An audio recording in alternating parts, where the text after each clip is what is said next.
think of friends and family in terms of potential referrers. Would you be happy to refer me? And his brother-in-law gave him 3 referrals there and then on the spot, or made the commitment to make the introductions, which he then went on to do.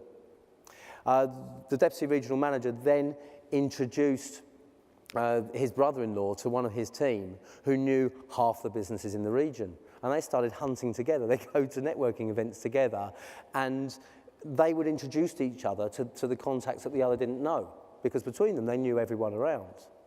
But he'd never asked his brother-in-law about business. I did a similar session with a manufacturing company in the Midlands, and we did the same exercise. And halfway through the exercise, and this company, by the way, had been struggling for 18 months. They'd been loss-making. And this MD had been brought in to turn it around. And they'd been really struggling to make sales. And halfway through the session, he suddenly realized that his wife was in a senior position in a company that was perfectly suited to what they provided. He'd been in that company for a year, and he'd never talked to her about it. And the company was in the Midlands. He lived in Wales, so he only went back at weekends. And when he got back that weekend, all prepared to broach this subject with her, she beat him to it. Somehow, amazingly, on the same weekend, she turned around and said, "We've been talking about you at work. We really should talk to you about what you can offer the company." We miss these huge opportunities that are right under our nose because we're frightened of approaching our friends and family.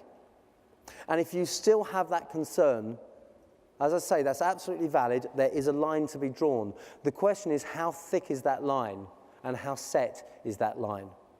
If one of your family members had their own business, ran into difficulty and went bust, as a result of going bust, they lost their house and their marriage failed, and you found out you could have helped them, but they didn't want to ask you because they didn't want to cross that line, how would you feel?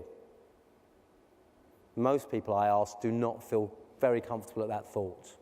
And it's just a question of extremes. That's one extreme. The other extreme is going to a family wedding and pestering people about your business. You don't do that either. The point is that it's not black and white, but you have to look at those opportunities and look at the network around you. Look at your social groups. I ended up in a meeting with the UK head of a major international airline talking about their networking needs as a result of a referral from one of the guys at this bank at this session I ran, the same workshop.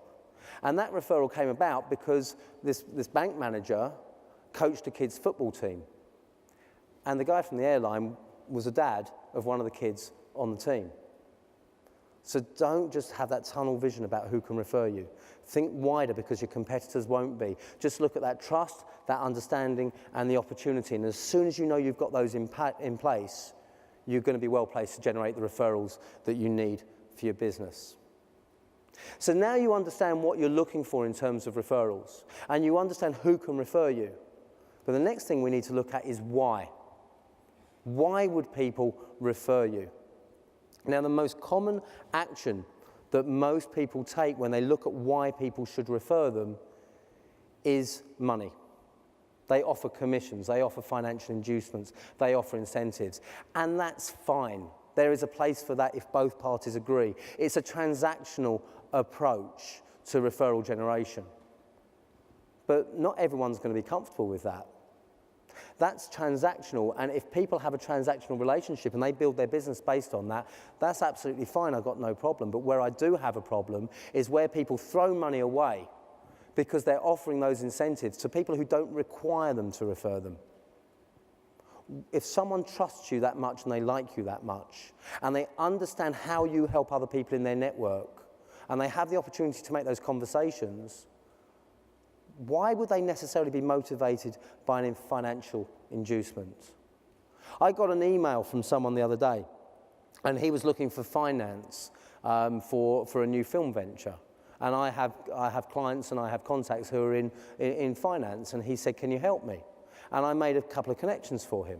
And he said, "We really should talk," he said, "because I've got a lot of opportunities like this, and you know, it could be very lucrative for you." And I had to explain, I said, "That's not my business." I said, "I'm more than happy to help you if it makes sense for both parties. But however lucrative it is, one referral from you, one referral is going to probably pay me more than a commission, one good referral. And not only that, it's going to give me more satisfaction. It's going to give me a lot more satisfaction if I get paid for doing what I love and what I'm good at, rather than just making an introduction that I could have made anyway. That's my own personal approach, and that's the key to this. It's personal. You have to always put yourself in the other person's shoes. You have to always understand what motivates them. Are they transactional? Is it going to be a transactional relationship? Or are they more relational in their approach? Do they like you? Would it be more valuable to them if you can help them in their business? Would it be more valuable to them just to get a thank you? You know, I gave a referral to someone who's a friend of mine and my financial advisor. And it was about the second or third good referral I'd given him. And he said to me, he said, this looks like it's going to be really good. And when it comes off, I want to reward you for it. And I said, no, I honestly, please don't. I'm just happy to do it. And he said, no, I want to reward you. I said, look, I don't refer for that reason. Please just let me know how it gets on and good luck. And then a couple of months later, he said, it looks like we're going to sign papers and I do want to reward you for it. And I said, honestly, I actually don't like being rewarded for referrals because it puts into question why I give the referral, so it makes me uncomfortable. And I explained this. And then the business was transacted, and he said, look, I really, really want to reward you. And I said, well, the business has been done now. It's after the referral. I could be turning down maybe a holiday. You know, let's let him reward me. He's talked all the time about the value of it. You know, I may be cutting off my nose to spite my face here. Decision I've always regretted. I got a cheque in the post. £50. £50. All that effort, all the signals from me saying, please don't, please don't. I was actually insulted. And you know what? He could have spent that same money sending me a really nice bottle of Jack Daniels, showing he knows what I like to drink, making it personal, not just any drink. You know, it frightens me how many bottles of whiskey and wine are given away to people who might be teetotalers or just don't drink whiskey or wine. How many times have you got a bottle of something as a thank you and you don't drink that and you just hand it on to someone else? So make it personal. But he could have done that. He could have taken me to the cricket, which we used to go to together anyway. Same price. He could have spent £2.50 and sent me a thank you card, and that would have had a very positive impact. Very often it's all you need to do. He could have just sent me an email or picked up the phone and said thank you. So not only has he wasted £50, but he's actually lost a champion because I was so insulted by that, and he didn't need to do it.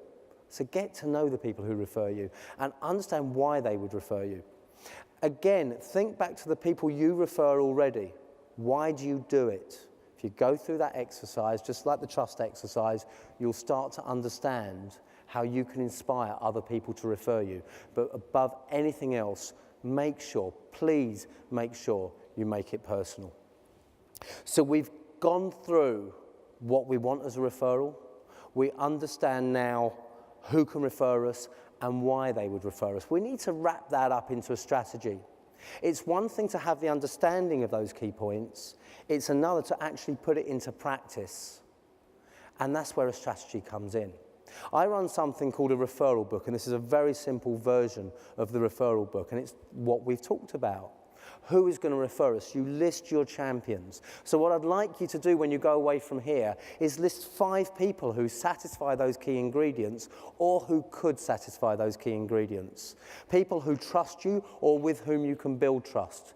People who understand what you do or whose understanding you can grow. And people who have the opportunity to refer you. Write 5 names down.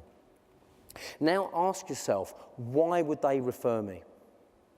What's going to inspire them? What do I need to do to make the next step? In the full referral book, which I'm happy to send you if you contact me afterwards, in the full referral book, we ask you to score out of 10 each of those areas of trust, understanding, and opportunity to refer. And that gives you a guide as to your next step. Because if they're 7 out of 10 for trust, you know you have to build their trust first. So you can look at the individual and say, how can I grow the trust? How can I make them more willing to refer me? If they're 10 out of 10 for trust and 5 out of 10 for understanding, well, you know what your next step is, don't you? Opportunity is the only one that's not so much in your control. So start thinking through those key factors and start to understand why they would refer you. And then who could they refer you to? Work out who the ideal referrals